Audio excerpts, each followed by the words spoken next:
वैष्णवी हगवणे प्रकरणामध्ये अनेक सध्या अपडेट्स समोर येत आहेत. आपण त्याच संदर्भातल्या काही महत्त्वाच्या बातम्यांकडे आता आपण वळणार आहोत. महिला आयोगाच्या अध्यक्षांविरोधातच महिला आयोगात तक्रार करण्यात आल्याचा प्रकार घडलाय.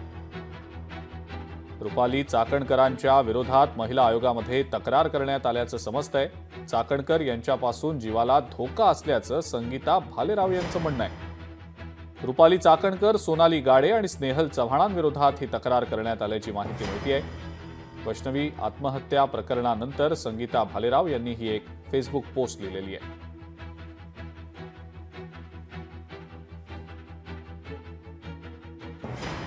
हॅलो, कोण? बाई सोनाली गाडे बोलते मी. सोनाली गाडे बोलते मी. हा हा, काय? आपण पोस्ट टाकली फेसबुकला एक, काय? महिला आयोगावर. हा, मग तुमच्या घरात पोरी बिरी नाहीत का तुमच्या स्वतःच्या? मग काय झालं त्याला? नाही म्हणत होते, एखाद्या बाईने जर तिच्या पोराचा तिचा फोटो टाकला, हा, मग तुम्ही त्याच्यावर पोस्ट टाकणं कितपत योग्य आहे? मग आम्ही काय वाईट लिहिली का पोस्ट? मग तुम्ही वाईट लिहिली ना, तुम्ही तेच करत बसा आणि आयोगाचा राजीनामा द्या म्हणून. मग काय झालं त्याच्यात? मग तुम्ही एक काम करा, तुमच्या पोरीचा तुमचा फोटो टाका आणि तुम्ही तुमच्या पदाचा राजीनामा द्या. तुझा त्यांचा काय प्रॉब्लेम आहे? त्यांनी तुला कधी आडवं केलं? काही प्रॉब्लेम नाही. पहा ना काय चाललंय ते, जरा बायकांच्या बाबतीत काय चाललंय पहा जरा. बायकांच्या बाबतीत काय अडचण असेल ना, तू फोन कर ना त्यांना. त्यांनी तुमचा प्रॉब्लेम जर सॉल्व्ह नाही केला ना, मग तू बोल ना तुम्हाला काय बोलायचं ते. सोनाली गाडे म्हणजे कोण आहे? मी पश्चिम महाराष्ट्र युवती अध्यक्ष राष्ट्रवादी काँग्रेस पार्टी. हा बरं काम करू तुझं बाई. हा, पण तू पण तुझं काम नीट कर. हो, आम्ही करतो. आणि नीट कर आणि बोलताना पण नीट बोलायचं. परत पण मॅनर्स आहेत. याच संदर्भात संगीता भालेराव यांच्यासोबत संवाद साधला आमचे प्रतिनिधी चंद्रशेखर भांगे यांनी.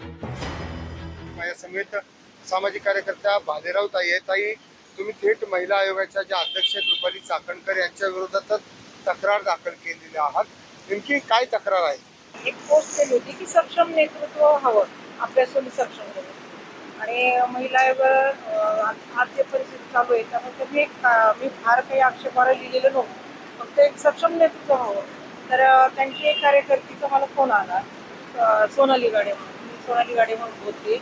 तर मी काही ओळखत नव्हती त्या बाईला. ते म्हणून काय तुम्ही का पोस्ट टाकली अशी धमकावणीच्या सुरुवात. म्हणजे मी काय टाकले, असं काही मी वाईट नाही टाकले.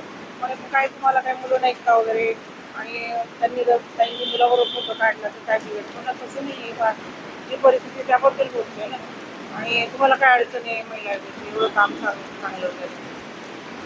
तर म्हटलं मी असं चुकीची काहीच केलेली नाही. मी फक्त एक सक्षम नेतृत्व, अभ्यास नेतृत्व, महिला आयोगाला सक्षम नेतृत्व.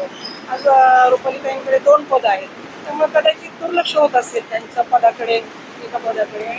मागणी म्हणजे आम्हाला न्याय मिळावा. आणि आमचं मागणं काय आहे की अध्यक्षपद बदलावं आणि या ज्या धमकी देतात यांच्यावर कारवाई व्हावी लवकरात लवकर. रुपाली चाकणकर यांच्या विरोधातच महिला आयोगाकडे त्या ताईने तक्रार केलेली आहे आणि त्यांच्या ज्या इतर 2 कार्यकर्ते आहेत त्यांच्या विरोधात मात्र पोलिसांमध्ये त्या तक्रार दाखल करणार आहे. लोकशाहीसाठी चंद्रशेखर भांगे, पुणे. लोकशाही मराठी ऐका, पहा, जागरूक रहा.